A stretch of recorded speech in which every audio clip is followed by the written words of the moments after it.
And welcome back to Stories from the River, everyone. Hope you guys all had a wonderful holiday season and have enjoyed our Human Capital Elevate series recap. Stacey, Carl, how we doing? Doing great, Charlie. We're doing awesome, man. You guys ready to rock and roll? Absolutely. Let's go. Let's go. Welcome to Stories from the River, a show in which we go behind the scenes at Broad River Retail. All right, so we're going to talk about the topic of business operating systems.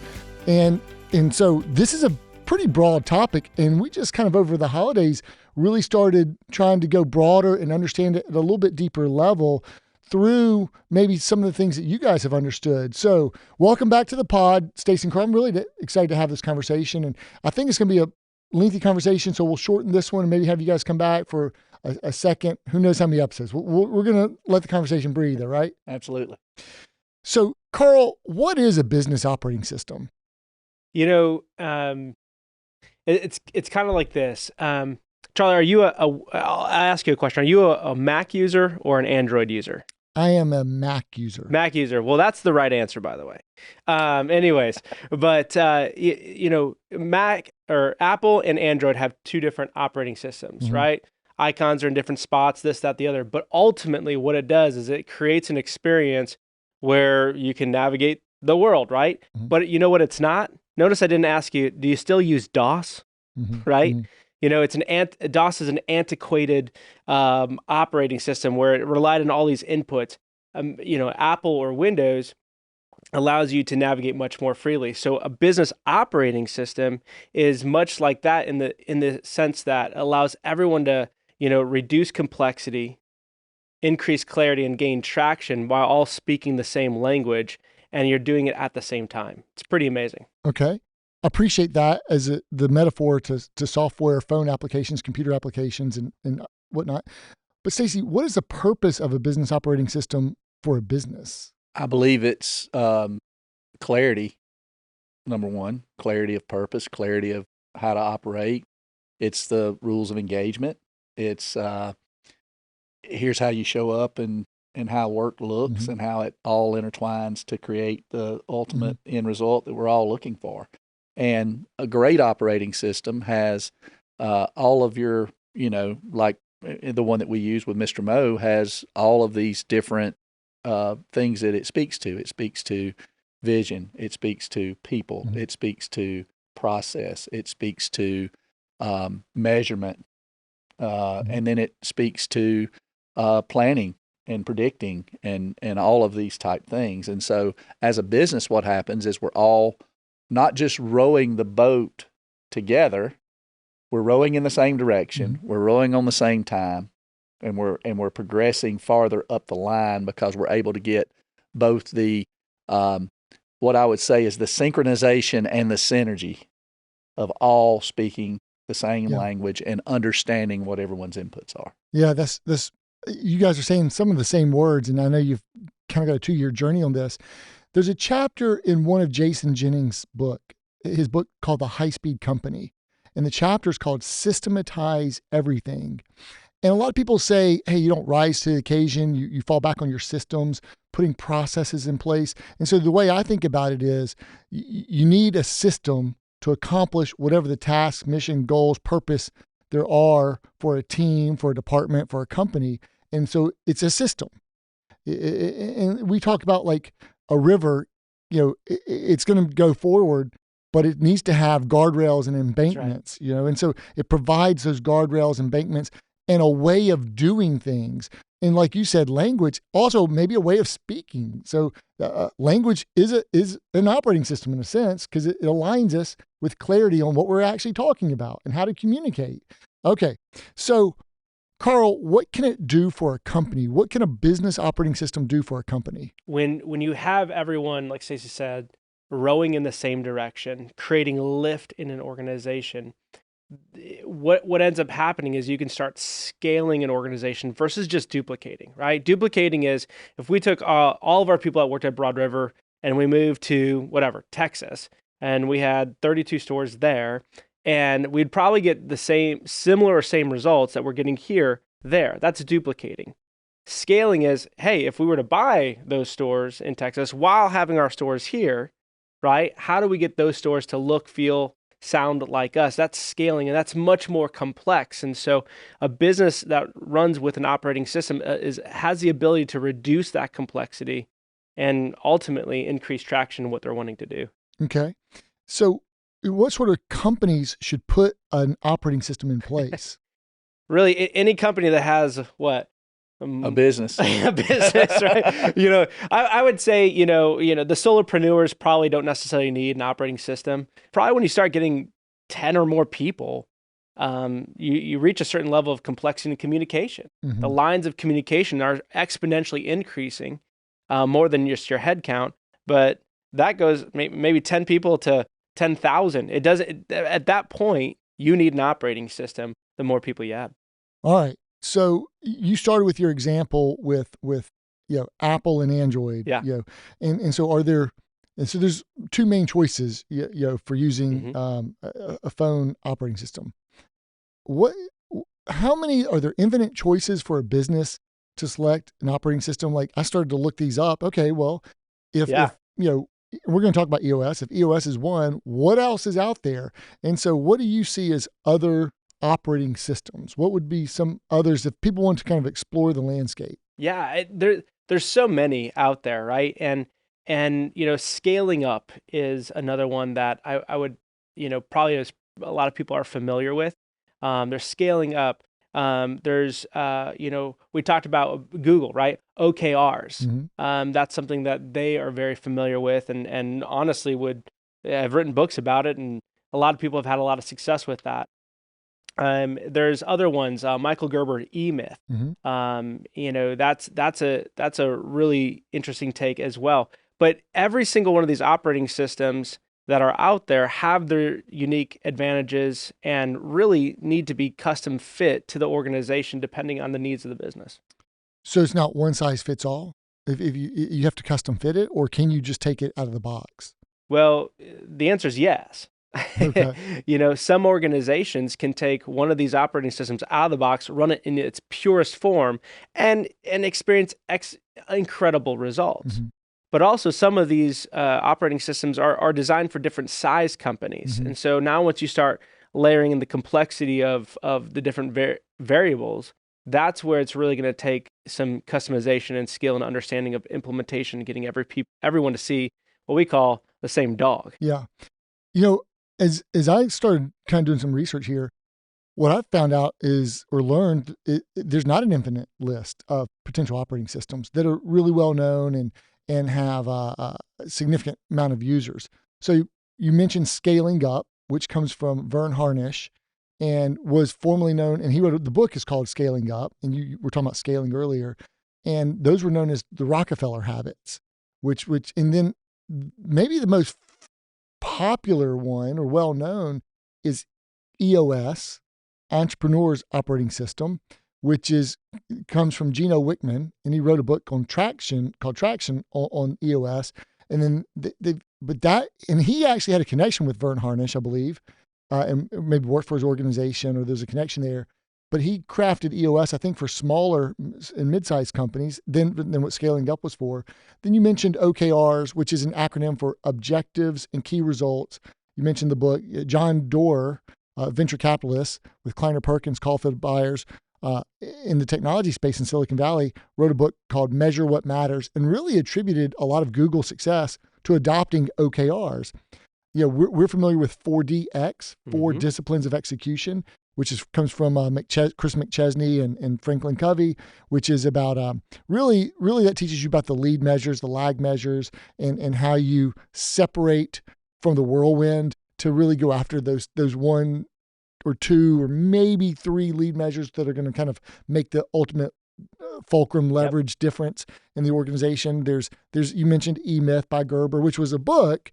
I didn't know it was an operating system until I kind of dug in a little bit more. There's Lean Six Sigma, which, I know that Andrew Koenig from City Furniture had a big background in Lean Six Sigma. And if you visit, and they're open to, we've visited their operation a lot. When you walk through their one of their distribution centers, it says CFOS, City Furniture Operating System, which I'm guessing is borrowed from the best practices of Lean Six Sigma and then put into their operating system, their way of doing things, which I think includes purpose, vision, mission, core values. Stacey, would those be consistent from one operating system to another, or they're only in some, not others?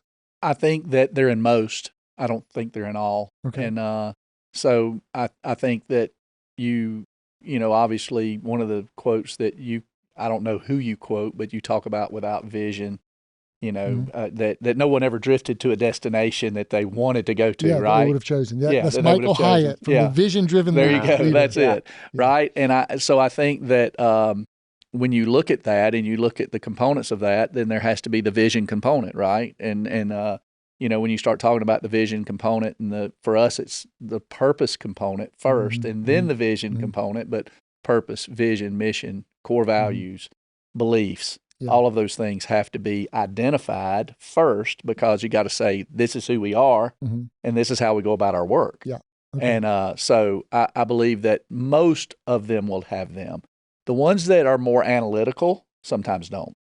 Okay. You know. I got you. Well, Carl, can you speak to some of the differences from one to another on the operating systems? Sure. You know, you mentioned EOS, and EOS is one that we're most familiar with. And when you look at an EOS versus a scaling up, for example, EOS, as Stacey was talking about, there's 6 main key components to EOS. It starts with vision, people, and data. And once you have those clear, all the impurities begin to rise, which then, 4th key component, issues. And the ability to handle and solve issues will then create processes so that you have everyone trained and followed by all. And then 6th key component is traction there. So there's 6 key components, and that's, again, really designed for small to mid-sized companies under 50 million or so. But people have flexed it up, flexed it down, so on and so forth.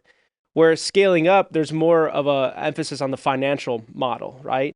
And there's a lot, depending on people's interactions or experience with it, could feel more or less personable than an EOS. And when we're talking about core values, customer beliefs, and all those kind of things. And then, you know, with like a Six Sigma, that's very data driven. And so depending on the needs of the business and depending on the skills of that exist in the organization, that's going to really depend on what operating system that you're going to choose. Okay, fantastic. So EOS, we've gotten a first person vision of EOS. What is EOS, Carl? Yeah. Well, EOS is an acronym, and of course in Broad River we love our acronyms, so it kind of fit in right away right there, right? So it stands for Entrepreneurial Operating System, EOS, and it was founded by Gino Wickman, who really, you know, he grew up in Detroit. He and when you look into his story, it's pretty cool.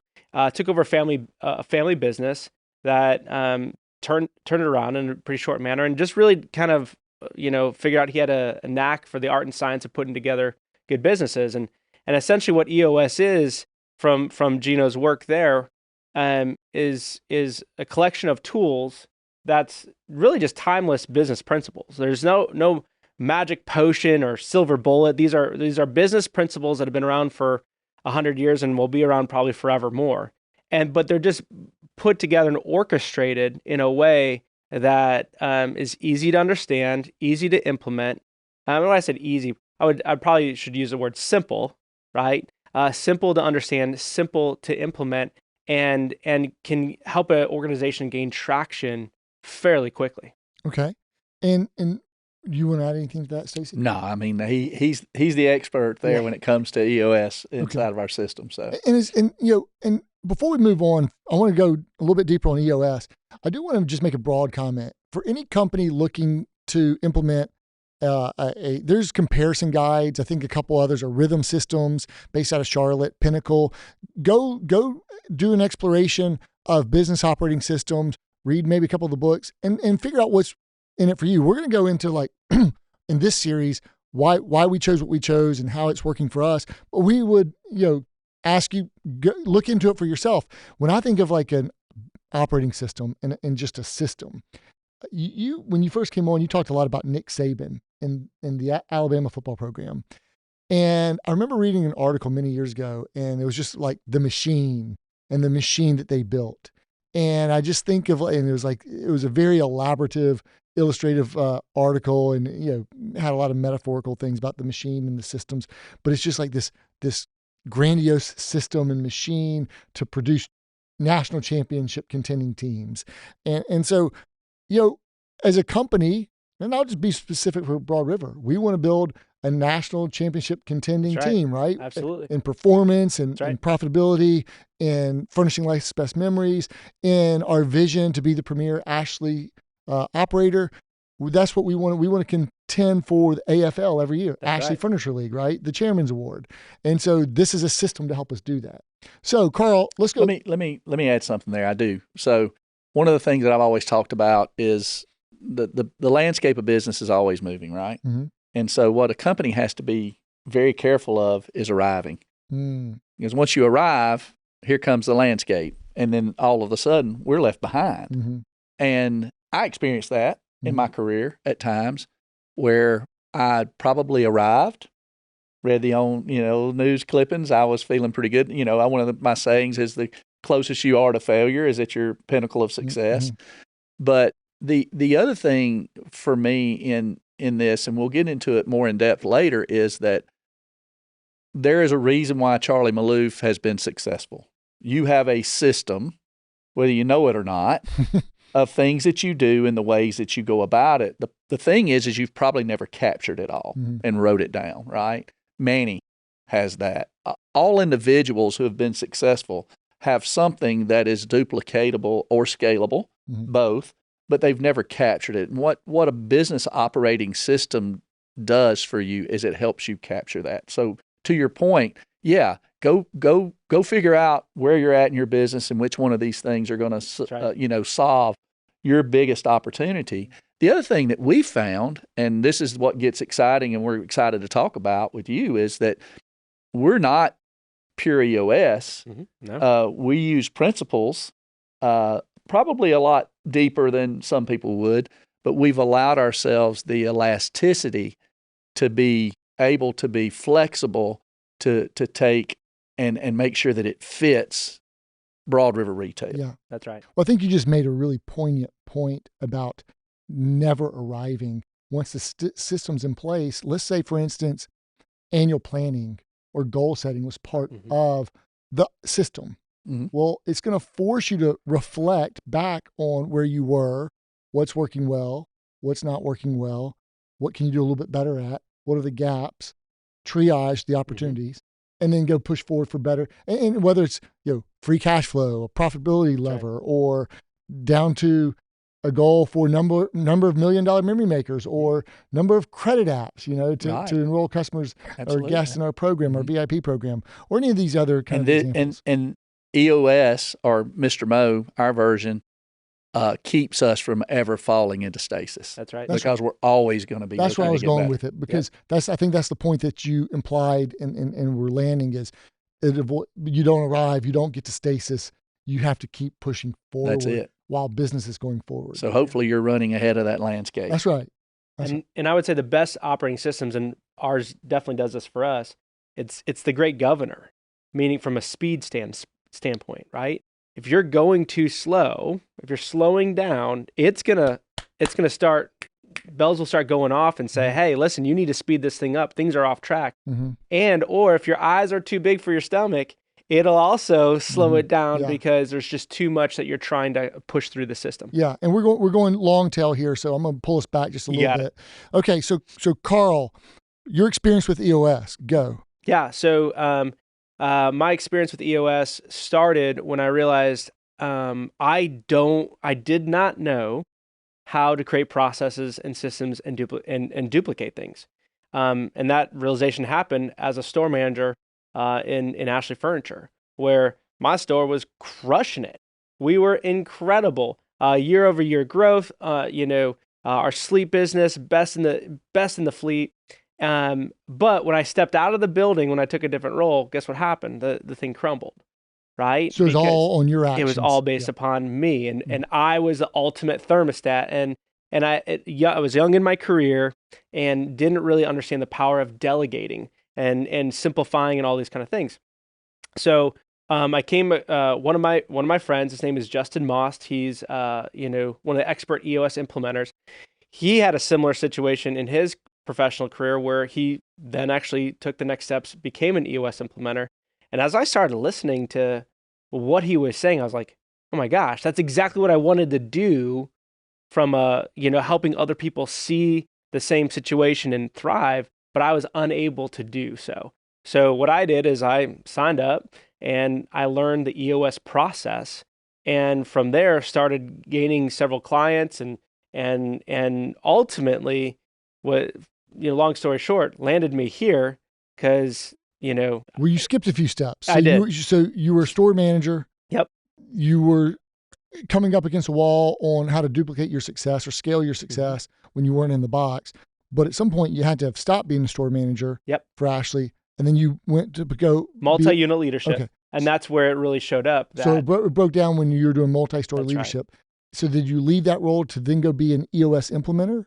Yeah. So that role, the short answer is yes, absolutely. Okay. Left the multi-unit leadership to start my own company, and because I had this vision of being an EOS implementer for the rest of my days. Okay. And because your friend Justin was doing it, you're like, this looks fun. I like what the changes. Yeah. It's resonating with me. I took the entrepreneurial leap. Okay. And so ultimately that brought you here. Now, why do you like EOS compared to other operating systems? Or is it just because you got introduced to it first when you needed to see it, it started working for you? Or did you do a deep dive exploration of EOS versus Rockefeller habits, scaling up, OKRs, Lean Six Sigma, et cetera? During that time, I thought I was working with the John Maxwell Group and got certification with them. And so I thought maybe I was going to go the leadership development route. But when I saw what John Maxwell had, and then I learned more about EOS, what I realized is, man, those two sync up perfectly. Interesting. And how so? Well, because with EOS, what it does is it's always constantly in developing your people. When you infuse it with a people-first culture, everybody matters. You're constantly looking for ways to further other people's development.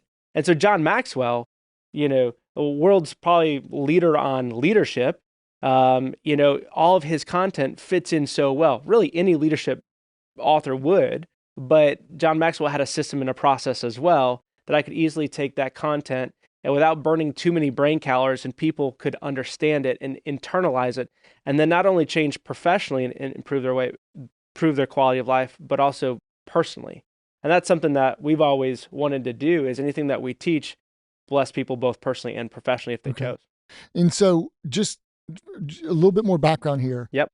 How have you seen EOS work in previous companies or instances? Yeah. When you take an entrepreneur who is typically a visionary, so they have 20 ideas a day, they're chasing this, they're that, all over the place. What it does is, in companies like that, it helps them bring that vision down, take their vision, solidify it, and then bring it down to the ground and create traction through a systematic process so that other people can go along with their vision. Mm-hmm. And the companies that I worked with, companies and nonprofits that I worked with that fully implemented this system, the clarity that they have and the ability to reduce complexity and the quality of life that they experience as owners and entrepreneurs is just amazing. And so I really got excited about bringing that kind of clarity and help to other folks. And how long were you an implementer for, Carl? You know what? Part of that was probably a couple years in total. But ultimately, Charlie, what I realized through that process, what EOS taught me about myself, is I'm not a solopreneur. And that I love being part of high performance teams. And I was sitting in a room where Dr. Amber Selking was talking, and she was talking about Lippert components. These are all people that we've met through the Purpose Summit, and talking about high performance teams. And that phrase clicked. And that was the beginning. Say that phrase again. To be part of a high performance team.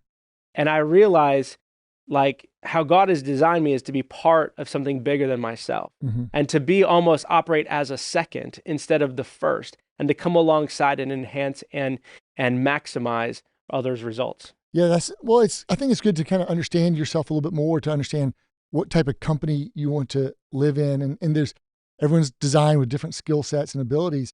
My previous career, I did a lot of B2B work. So I was going in to help other companies, go be successful. And I realized that I actually liked being in a B2C company where we could kind of test all those things ourselves and be part of a high performance team. So I'm very much wired the same way. I prefer this than being on the consulting side for other companies. Yeah.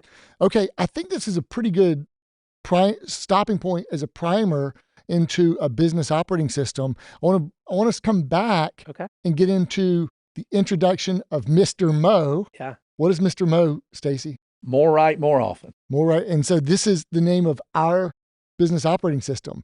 So, okay, this was part 1 of this series on business operating systems. And as we like to call it, Mr. Mo within Broad River Retail. We're going to stop it here for this one. We're going to come back. I'm going to bring back Stacey and Carl, and we're going to talk about what we've done with our flavor, our blend of EOS, and then, because we don't run pure EOS, but I guess EOS is like our chassis, if you will. Yeah. And we call it Mr. Mo. So come back on Thursday. I think this one's going to drop on Tuesday. Come back on Thursday and we'll talk about Mr. Mo. Thanks so much for joining us here at Stories from the River. Thanks for listening to Stories from the River. To check out more episodes, visit storiesfromtheriver.com. Join us again next week, and remember to like, rate, and subscribe to the podcast.